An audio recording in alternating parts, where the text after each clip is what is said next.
Pemirsa DJ yang budiman, kali ini saya akan putarkan beberapa tayangan yang menunjukkan betapa sengkleknya orang imigran yang gila hormat dan kemuliaan. Inilah sejarah yang telah ditorehkan oleh kelompok imigran di tanah Nusantara. 1. Merampok lebih baik daripada mengemis. Yang kelima, katakan kebenaran walaupun pahit ke dalam dan pahit keluar. Dan keenam, jangan pernah bangga dengan pujian dan jangan pernah sedih dengan cacian. Dan yang terakhir, jangan pernah mengemis. Jadi secara langsung Rasulullah meridhoi kerjaan merampoknya walaupun itu tidak dihalalkan, namun lebih afdol merampok dibanding mengemis. Lebih afdol merampok dibanding mengemis. 2. Menghina sesembahan agama lain adalah bentuk ketaatan. Kok Tuhan-Tuhan yang disembah oleh orang-orang kafir nggak boleh dihina? Kan mereka udah hina semua. Kan menghina sesembahan-sesembahan itu kan sebetulnya taat. Arti salah satu bagian ketaatan kepada Allah adalah menghina Tuhan-Tuhan palsu. Salah satu bagian ketaatan kepada Allah adalah menghina Tuhan-Tuhan palsu. 3. Berbuat maksiat dan tidak perlu ibadah, yang penting cinta Habib, pasti masuk surga. Datang Habib Samjindan, ngelihat untuk jenazah tuh, pengen dibungkus, pengen ditutup kain kafannya. Beliau ambil kertas kecil, kotak kecil, beliau tulis, ada yang ditulis sama beliau, ditaruh di bawah kepalanya si jenazah. Deh, tutup.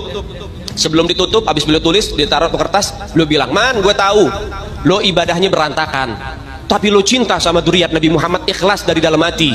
Nanti kalau malaikat munkar nakir datang nanya pertanyaan kubur, jangan lo jawab, Man. Kalau malaikat munkar nakir datang nanya pertanyaan kubur, jangan lo jawab, Man. Lo kasih surat dari gue, lo masuk surga tanpa hisab." Lo kasih surat dari gue, lo masuk surga tanpa hisab.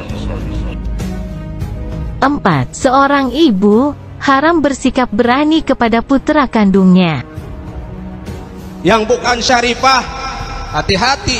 Bebinian melahirkan tuh cuman wadahnya aja. Bisi anak, ini anak Habib ini, darah daging Rasulullah. Amun wani lawan anak ini karena dia berhak menjinjitnya, memarahinya, menyakitinya, tidak berhak. Itu cucu Rasulullah. 5. Syarat menjadi wali harus cinta Habib, dan derajat Muhibbin Habib sama derajatnya dengan wali. Untuk cinta kepada habaib dan menghormat para habaib tidak diperlukan dalil yang sahih, tapi dibutuhkan hati yang sahih. Syaratnya jadi wali itu harus cinta kepada habaib.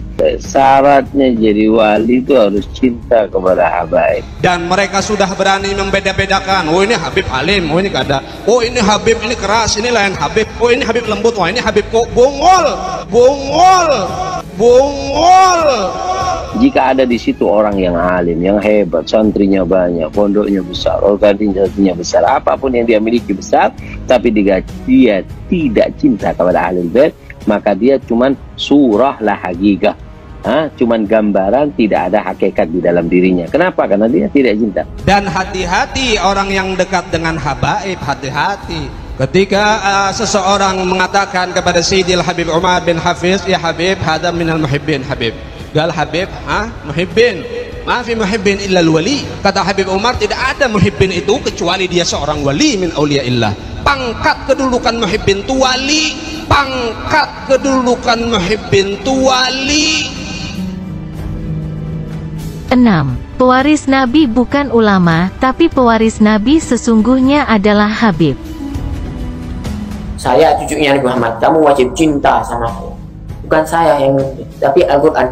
Bukan saya yang tapi Al-Quran. Cinta Allah, ikut Allah. Kenapa? Pewarisnya Rasulullah itu tetap nomor 1 sampai kapanpun anak turunnya Nabi Muhammad. Pewarisnya Rasulullah itu tetap nomor 1 sampai kapanpun anak turunnya Nabi Muhammad. 7. Mengikuti Al-Quran sesat jika tidak mengikuti Habib. Kalau bahasa sekarang, ini Nabi dan keluarganya, ulama itu pengawalnya.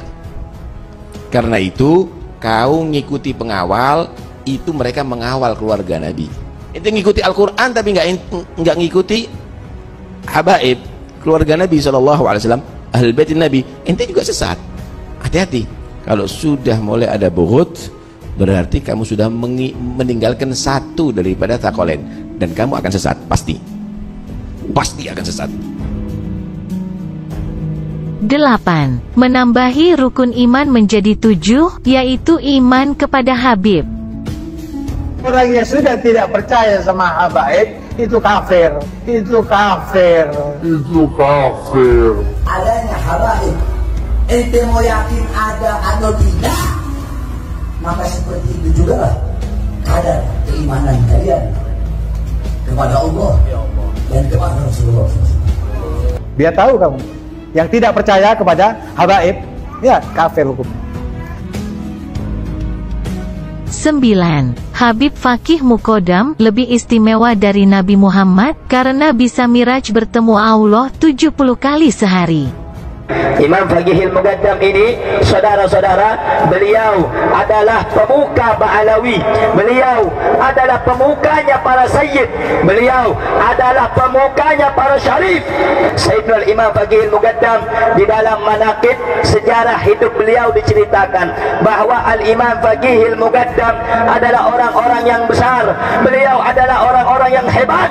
Bahkan diceritakan beliau pernah mi'raj, saudara-saudara, bertemu dengan Allah dalam satu hari 70 kali, saudara-saudara. Bertemu dengan Allah dalam satu hari 70 kali, saudara-saudara. 10. Habib adalah kaum dengan ras paling mulia di dunia, sampai-sampai jika ada kiai yang menikahi Habibah, maka itu kiai tahi namanya. Baik apapun sukunya, yang berani menikahi Syarifah, beritahu kepada habaib setempat, ulama setempat, pun tak mampu, bel telefon pula. Anda lihat sekarang Syarifah yang tidak taat kepada Rasulullah, membuka aurat, sekarang sudah digandeng dengan orang lain. Kita berani mengentengkan Syarifah, bahkan berani mengawini Syarifah. Bagaimana itu mau dapat syafaat? Tubuhnya yang dari daging Rasulullah, dari Fatimah Zahra, sekarang sudah dinikmati orang lain. Menabi kiai sebenarnya Nabi di Syarifah, saya beni kiai Asmanah, tetapi Asmanah seorang yang bukan habaib, bukan daripada Bani Alawi, menikahi Syarifah sampai hari kiamat, ibadahnya ditolak oleh Allah Subhanahu wa taala, terkecuali bisa mengembalikan keperawanan Syarifah tersebut.